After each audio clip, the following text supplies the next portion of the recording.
Actually, I think when I first became an astrologer, a lot of my friends were very surprised because I'm really not the most spiritual type of person.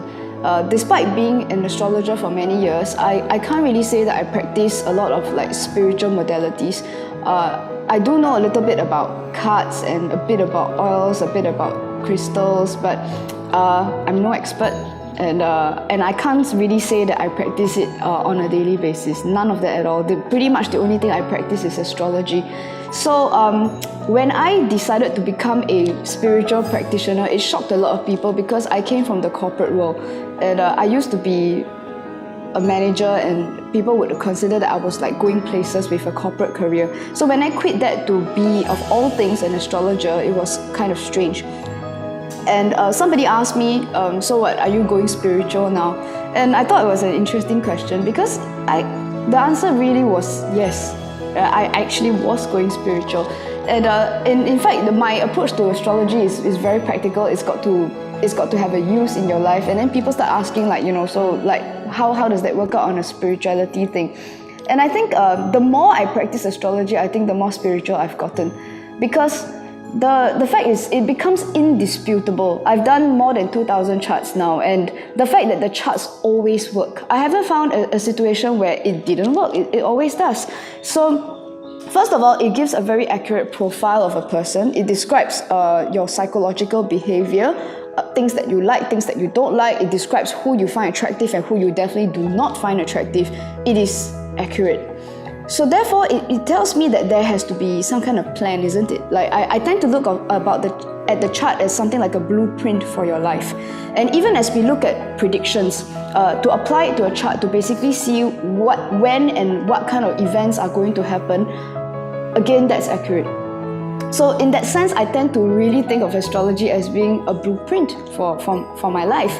And I would say personally, there's some reassurance in it. Some people get really upset when they sort of see that, you mean events are predestined, and they feel like there's no control.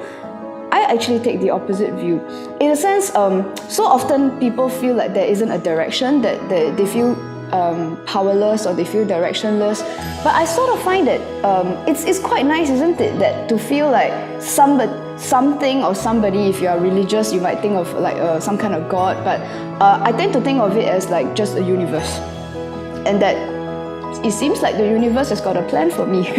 So in that sense, I tend to think of maybe the universe knows better than I do, right? I don't know everything, and it's and if the universe can answer that question and sort of create events or people that I should meet or things that I should find out about that gives me a sense of, hey, what's next for us, then I think it's a pretty good thing. So I don't know, I guess my husband calls it religion, but I don't think of it as being religion. Religion is it's organized, it tells you what to think. I think astrology leaves enough of it open for interpretation, such that I tend to think of it as a way of understanding yourself and perhaps why you have been put here in this universe, right? So yes, I've gone completely spiritual in that sense, without losing my foothold in the world. And it's something that I wished to sort of impart into my students as well. We do not lose our contact with the living world, because you do need to pay your bills and you kind of do need to eat your meals as well to take care of yourself. But ultimately, I think astrology gives you that plan, that blueprint. And I think learning astrology gives you an insight into a body of knowledge that is not open to us if we cannot read charts. Right, so those are just my personal thoughts on astrology. So what else have you experienced in your practice in astrology? So if you have any thoughts about that, you can email us at hello@selfastrology.com. Consider that there are two types of things that we procrastinate on. The first are tasks that you have to do. It's basically sweeping your floor, and then you basically decide, okay, do like our Instagram and Facebook page, and also subscribe to our YouTube channel for more videos like these. Do post your comments if you'd like me to answer any questions about astrology, and I'll address them in my upcoming videos. Thank you very much for watching. Like get a girlfriend. Oh, I don't know. Maybe next year.